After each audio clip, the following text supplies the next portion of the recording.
Good afternoon, everyone, and welcome to the Good Place Pavilion by Expo Live. At Expo Live, we believe that innovation can come from anywhere to anyone. My name is Sofia Oszczewska. I'm from Ukraine, and I'm a proud member of Expo Live team. Expo Live empowers innovators from all around the world to develop their solutions, grow their businesses, and deliver a positive impact for the society and the planet. A journey that began 5 years ago now enters the main stage here at Expo 2020. We are bringing a collection of genuine stories, proven solutions, and above all, meaningful results. The upcoming panel discussion is a part of Expo Live Impact Series, a number of conversations and networking events designed to bring together like-minded individuals to discuss purposeful innovations and playing the meaningful role in creating better future. At the heart of these discussions are our own global innovators, 140 awardees coming from 76 countries, which were awarded the Expo Live grant. We hope that these conversations will inspire you and create new partnerships between the entrepreneurs, corporations, governments, you and me. So without further ado, I would like to introduce you to our moderator and my colleague and friend, Yasmin Baker. Please help me in welcoming Yasmin. Thank you, everyone. Welcome to the Good Place by Expo Live, and welcome to day 2 of Food, Agriculture and Livelihood Week at Expo 2020. We're very happy to have you join us in person, and also very happy, of course, to have our virtual community watching online from all over the world. And of course, welcome to this panel discussion where I'm really excited to take you through the story of products. And it's very fitting that we're having this discussion right after lunchtime, because we will be talking about FONU, an indigenous grain in Ghana, to rice, to corn, and coffee, of course, very important. So if you haven't had lunch already, this conversation might work up an appetite by the time we wrap up.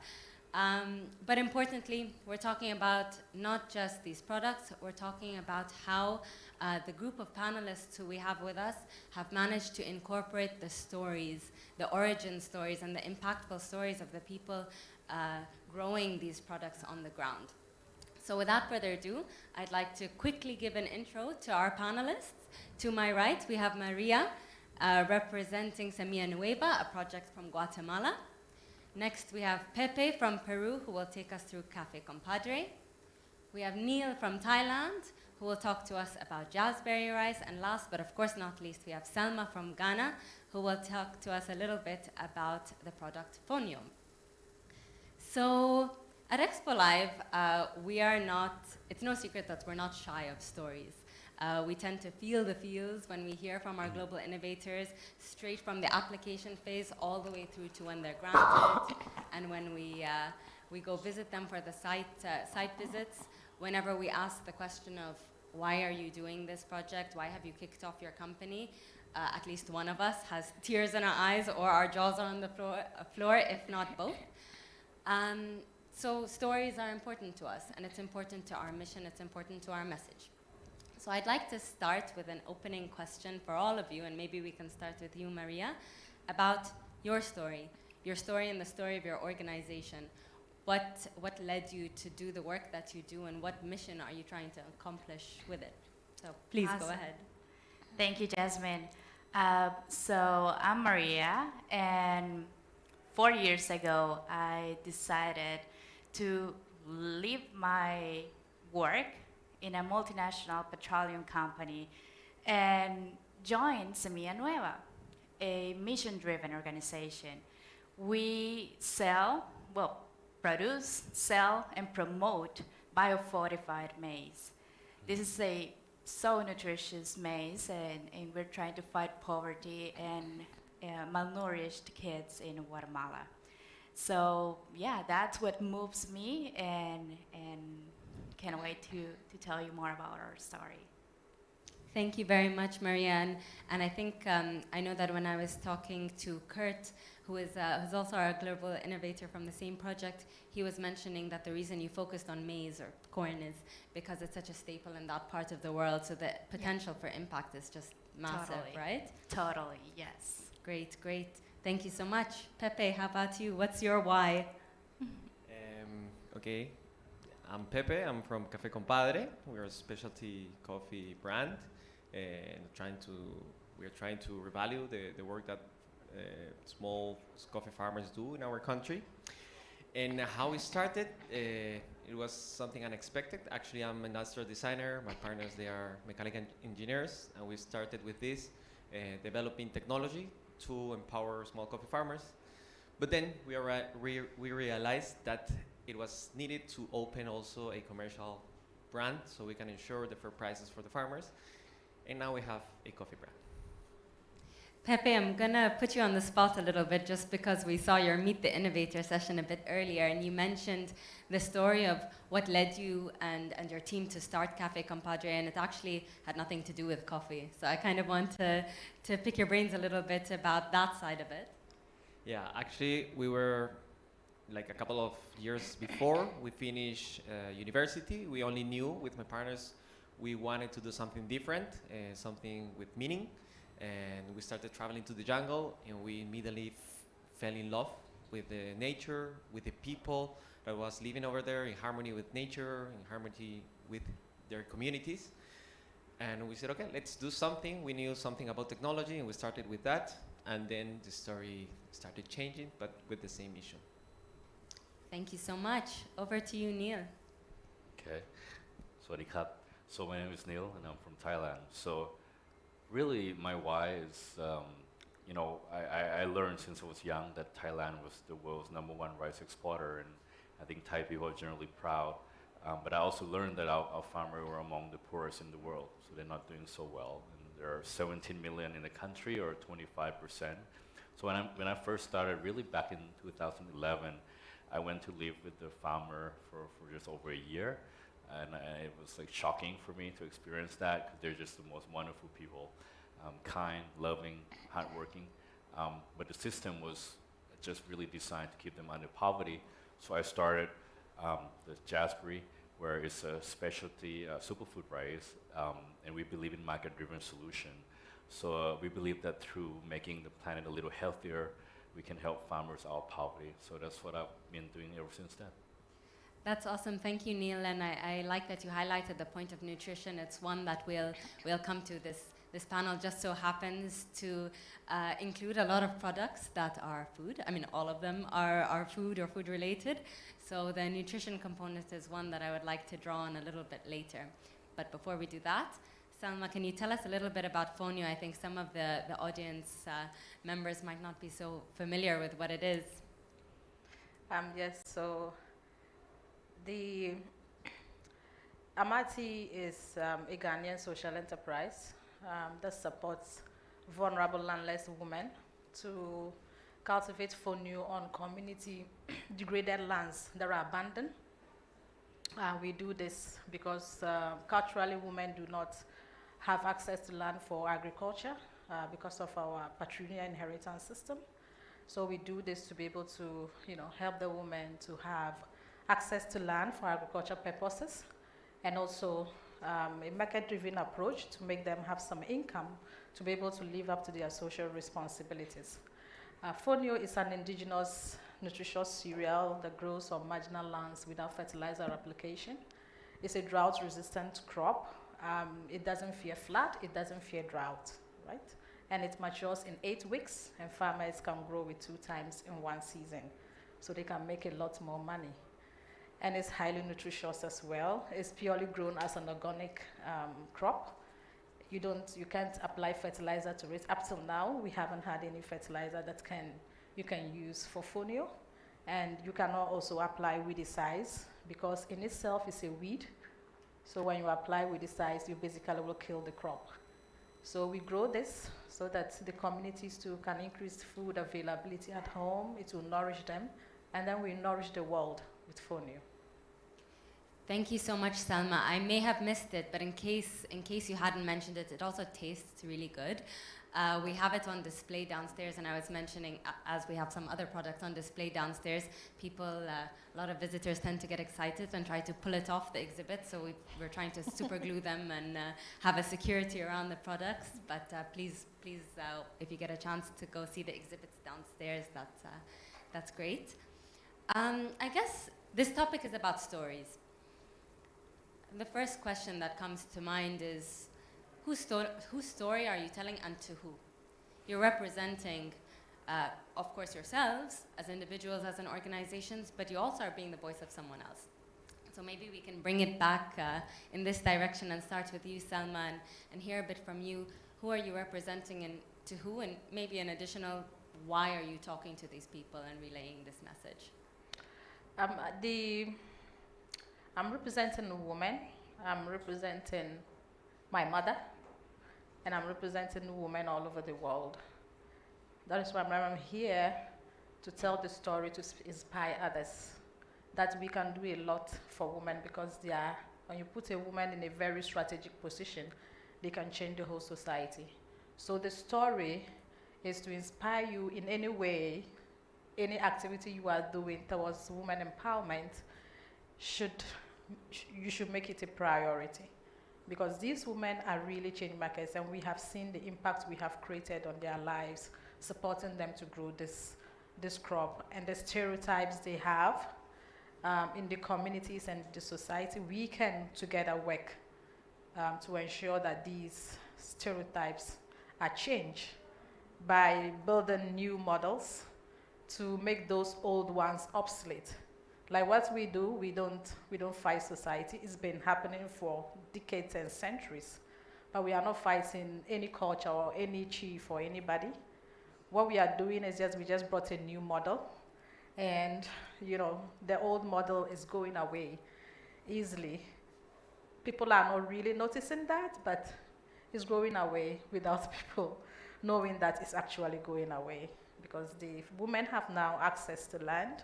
And when they grow the crop for 2-3 years, the land regenerates, and then they can use it for any other crop that they want. So that is why we are here.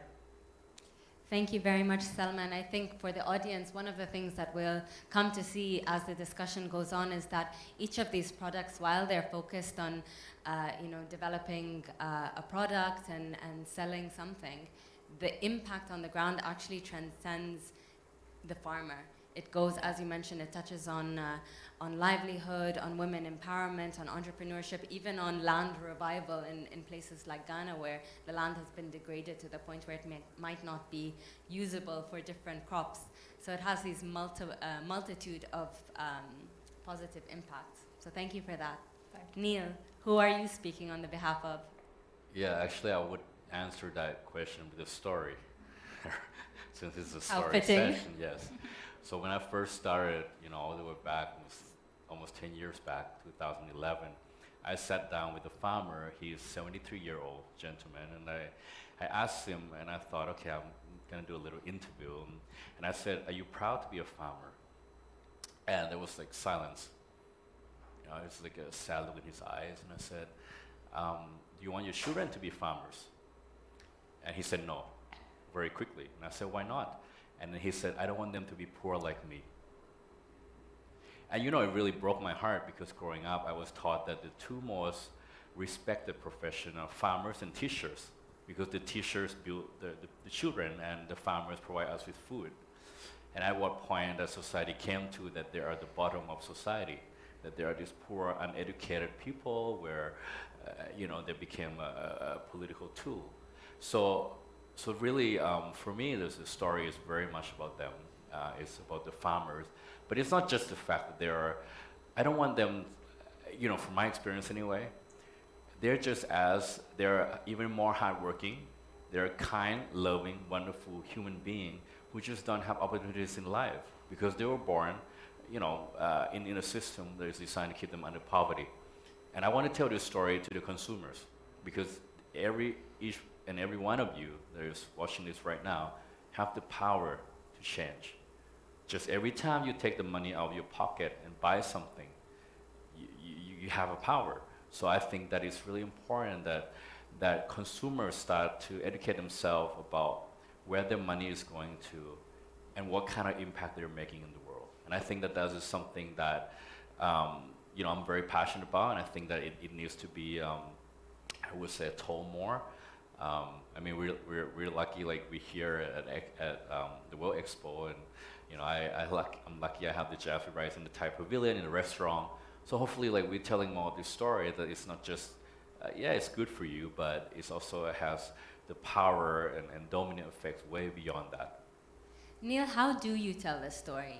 So what kind of mechanisms, if you can give us in a nutshell, you've shared with us today and earlier on some stories of people you've seen and stories you've heard firsthand. So to your consumer, how does that message get across? So like I would pick up this little grain of rice and I hold it up, I zoom it in and I say, this little grain of rice has the power to change the world. And that's the story. Thank you. Thank you so much. Pepe, I'm going to again put you on the spot because you shared a great last image on the presentation for your Meet the Innovator. So maybe I can push you a little bit to talk about that side of the story. Yeah, actually, after hearing Neil's story, another story came to my mind.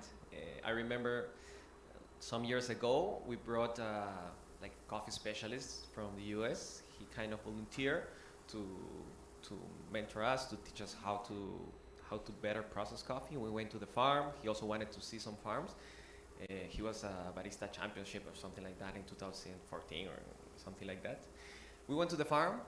We visited different farms, and one of the farms had some potential to have great coffees.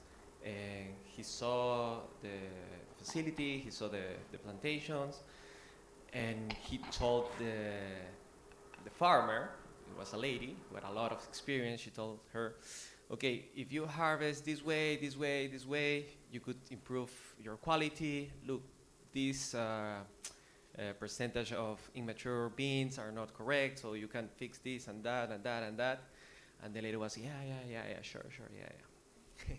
Then the guy kind of went to walk around, and the lady told me, yeah, I know all of this. I mean, I've been doing this for a long time, but I cannot put so much effort in this or investment if at the end I'm not getting paid what I should, right? Or he's not ensuring he will buy all this coffee, right? And yeah, that's a true story. Some years later, we trying to buy her coffee, pay her a good price. We didn't have the capacity to buy all of it, and 2 years later, we heard that she sold all her farm and tried to do another business. And she had a really good potential. I mean, her coffees could easily go to competition, right?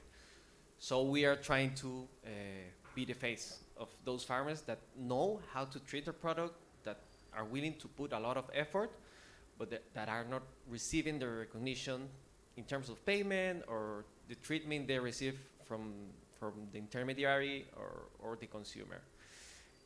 And to whom we tell this story? To final consumers, to people who are coffee lovers or have some interest, at least in hearing a little bit more rather than just some bitter beverage that you put some sugar and milk on it.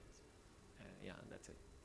I think in the case of all of your projects, we get a sense that the story connects the consumer to the farmer.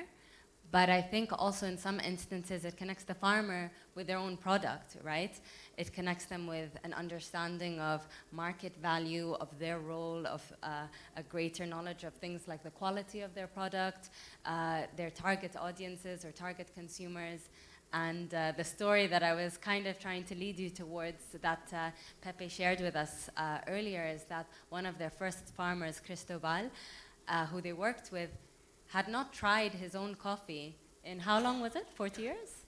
Something like that? He had 40 years of experience working with coffee, and he never had tried his coffee properly processed and roasted. So that's a first, and you would never think it would have taken that long, that amount of time to reach that. But it's also, again, the power of connection, right? And the power of inspiration and sharing this kind of human element through something as technical as a product. So Maria, last but not least. Yeah, so as you may know, Guatemala is the sixth country in the world with the highest rate of malnutrition, and the number one in Latin America. So that, as a mother of two, has moved my heart, and I've seen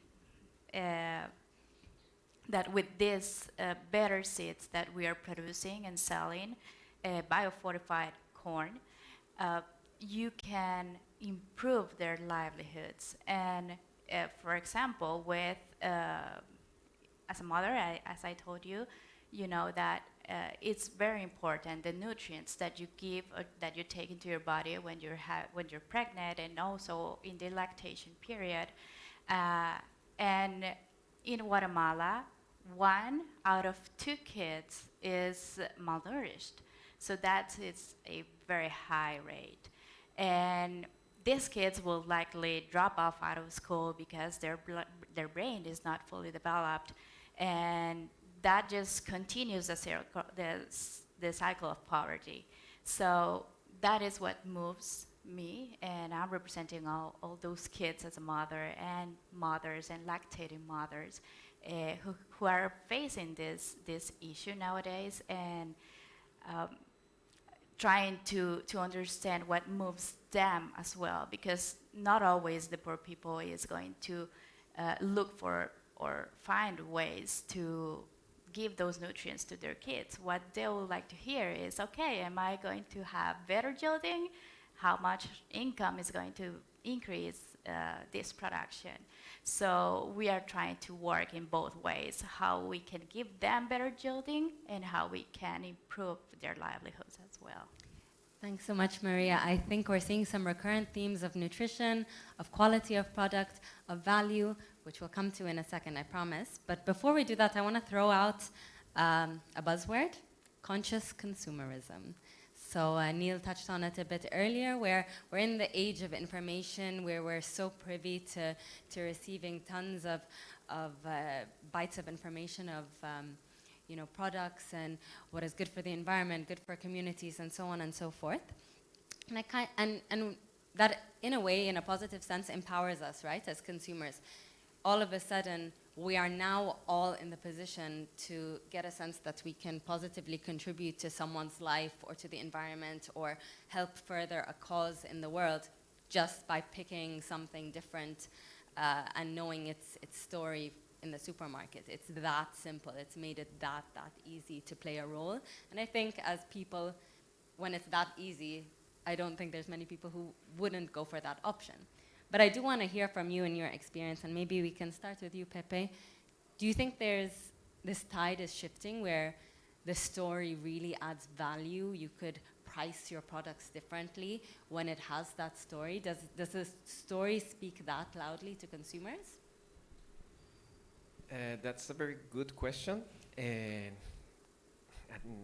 the first thing I would say is it depends also where you are.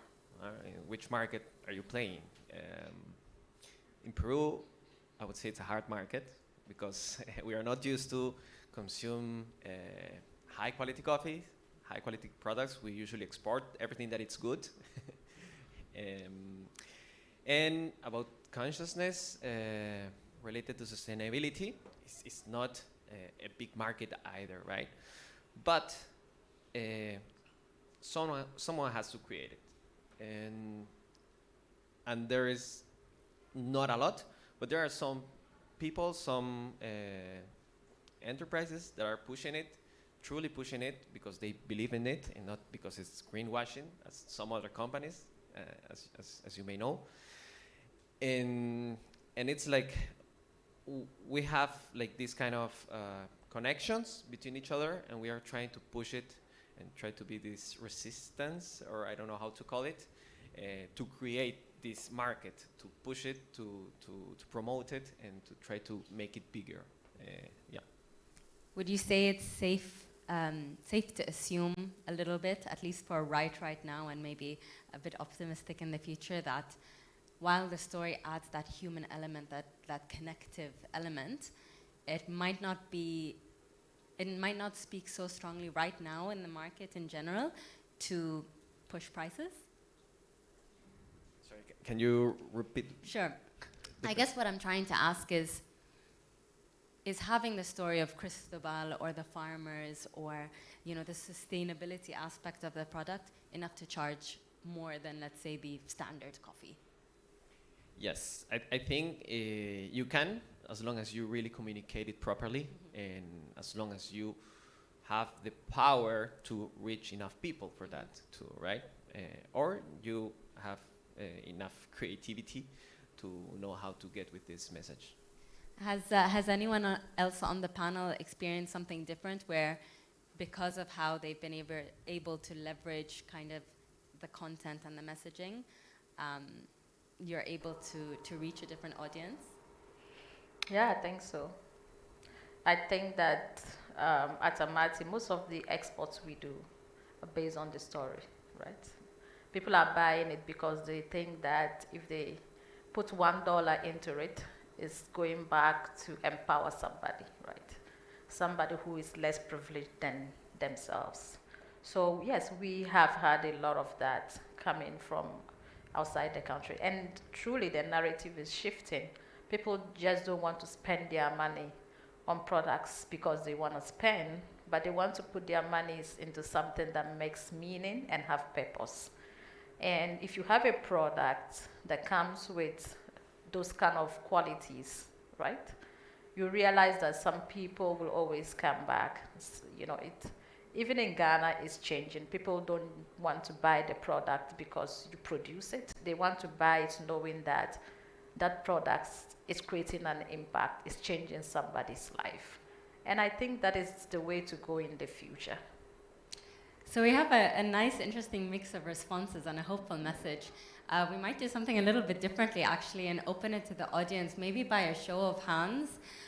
Would you be open to considering paying a certain higher price for coffee or a tortilla or FONU or rice, knowing who produced and what is their story? So if you would be willing to consider it, maybe not pay it on the spot, but at least think seriously about it, please raise your hands. Okay, it's a good number. We'll work with that. A nice optimistic picture here. Thank you. And I know we're running out of time, but maybe, Maria, we can turn back to you about the question of quality and nutrition and that sort of messaging. A product is a very technical thing. I don't think many of us go into the supermarket and think, you know, where did my corn come from?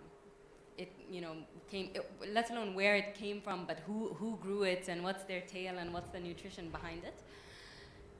And there's so we have these two kind of messages involved, right? We have that side, the human element, the empathy element, and then we have, this is nutritional, this is good for you, this is at a certain price. Where do we draw the line? How do we sell the product, because that's what we need to do at the end of the day, without over milking the story, sorry. Of course. Well, in Semilla Nueva, that has been a challenge because, as I mentioned, the segment that we are trying to reach is the poorest of the poorest. So they will not care about if it's nutritious or not. They just want to know if it's cheap, if it's feasible, about the yieldings.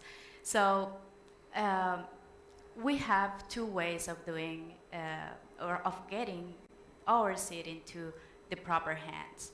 And the first one is, as I mentioned, selling, but they are going mostly to commercial farmers who already have a couple of acres of land and they plant it and they sell it. And we also have the subsistence farmers where we are need to be working a lot more in the upcoming years to get to them and try to help them understand that if they plant their seed from generation to generation, this seed starts losing their nutrients and they start having bad yielding and stuff. So give them education about our seed and help them understand and give them the help along the way with trainings, with field days that we actually do in Guatemala, and just accompany them along the way. And the other way is through a collaborations program that we have. We don't really care much about profits. What we look is that we sell the seed at reduced prices, and we need more partners in order to create the critical mass so that we at some point get the policy that we need so that all crops, not only maize, but all crops like beans, rice, get to be biofortified so that we can actually make a change in the world. The representation role that you all play with these communities has such a strong trust element, has such a strong guidance element, and you touched on it a little bit where you say we work closely with them on the education front and to make sure that you accurately relay the message that will speak most to them so that they can get the most benefit, but also so that you make sure that you represent them as well when you're talking to the world about their projects. Of course, and that's a good point. One of our core values is transparency that empowers, and that is something that makes this organization unique. We like to share our challenges, we like to share our failures as well, and be honest with the farmer so that we can start building that trust. Awesome.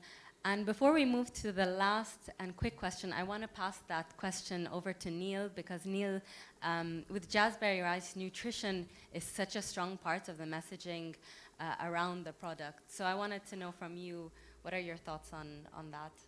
Yeah, I think we need to make a distinction between storytelling and branding. I think we see in the world, right, the brand wins. Right? Branding is the most important. People are not buying the product. I don't know how many people have iPhones in this room.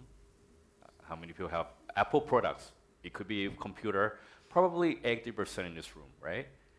They don't have the best products. They have the best brand, right? And I think when it comes to social impact organization, I always say like we need to be really clear what is our branding strategy, because at the end of the day, that's how you win in the market. You know, we always say like when people ask, where do we see Jaspery? And we say, well, we want to be like Ben & Jerry's. We want to be like Patagonia. That's our aspiration. Because if we get to that point, it's almost irrelevant what products we make, because it will emotionally move consumers. It will, you know, it's a lifestyle. It's today, our tribe is our brand, you know.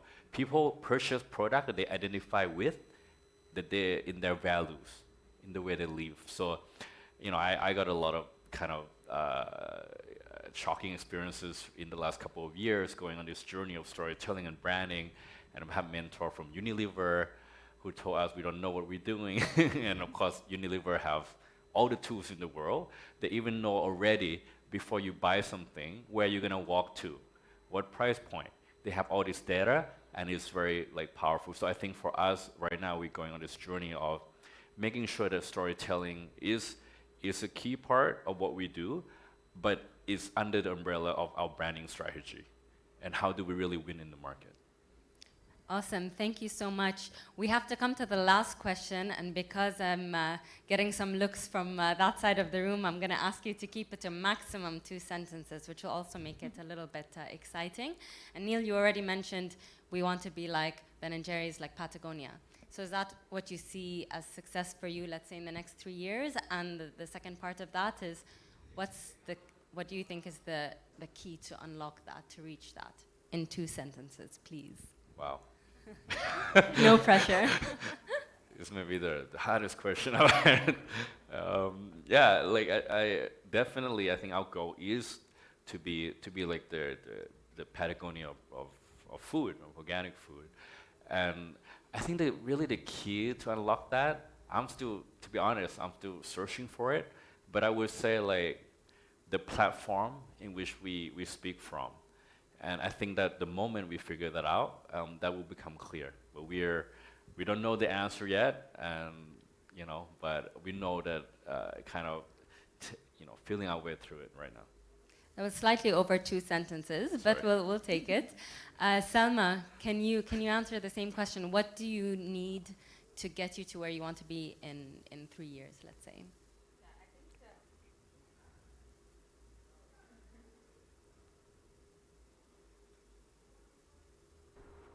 Sorry. I think now Amati is one of the key players in the FONU industry in the world, right? And we want to keep that, and we want to afloat, right? Bit all in terms of the quality, in terms of, quantity as well. And how to unlock that? I think for FONU, as a new superfood waving around the world, it needs more awareness creation. A lot of people don't still know about FONU. So we need to use a lot of platform. This platform is just one of it. People will hear about it. People will want to know what it is about.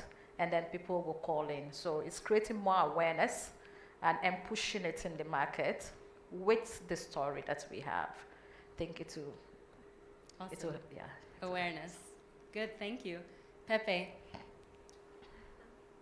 It's a very difficult question. I would say for us, we don't know what's the path to success, what's the key to success, but I just would say strength to keep the dream alive, and audacity to keep reinventing ourselves until we find the key. That's a good answer, and I think I've overseen this project, and I think you've done that so far. So I think just to keep going along that trajectory. So thank you, and of course, Maria. Thank you.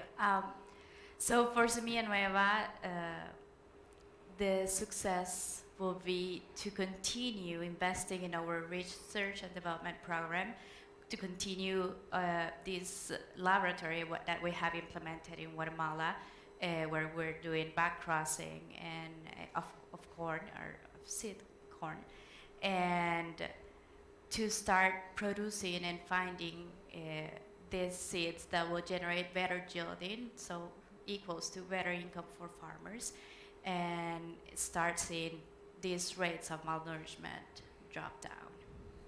Great, thank you so much. Unfortunately, we do have to wrap up, but thank you so much for your insights, for your stories, and the stories of your beneficiaries. Round of applause for the panel members.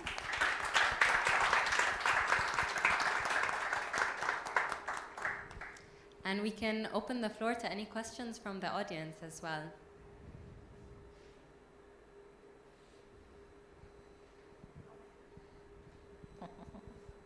So I don't have a question, but I do have a comment.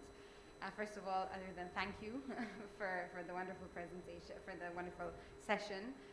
We did get to learn a lot about the different products that you guys have and the different ways of storytelling. So initially coming into the session, I was looking at storytelling as more about how you can talk about your product itself, whereas the unique and great thing about all your products is that beyond the product is the people behind it. And so that adds so much more to your story. So I just want to say that I came in seeing one angle of storytelling, but I'm leaving with 2 different stories that I realized that products have.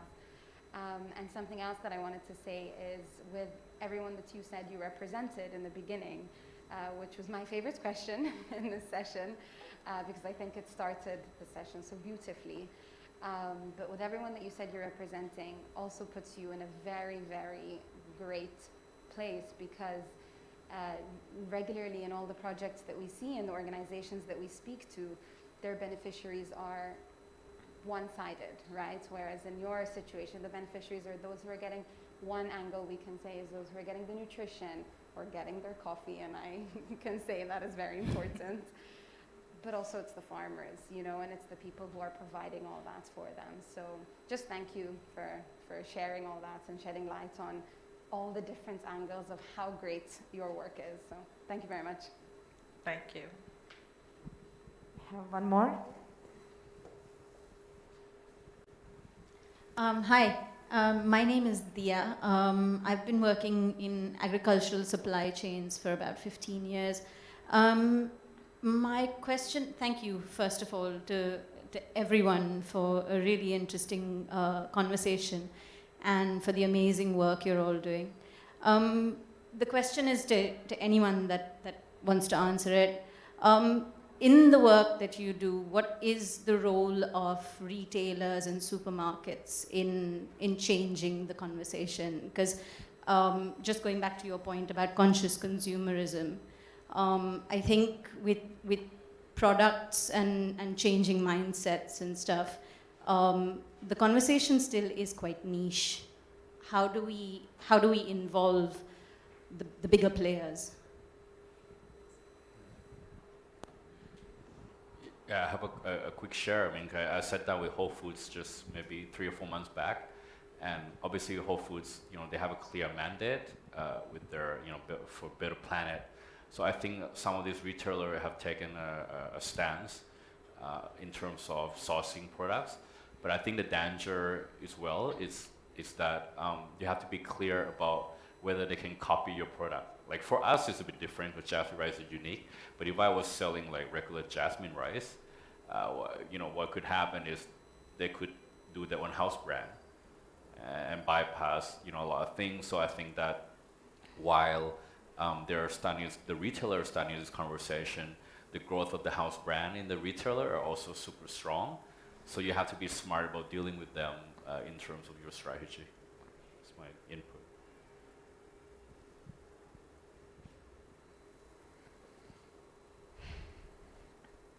Thank you. Thank you. Thank you very much, Neil, for the answer. And I think since we don't have any more questions, I would like to close this panel and thank our panelists and as well as our moderator for this inspiring discussion. And for our audience, please stay with us as we're just at the beginning of the Food Week. So we have many more conversations and panel discussions planned until the 23rd of February. There on the screen at the exit, we have the schedule, as well as at the Expo 2020 app and the website.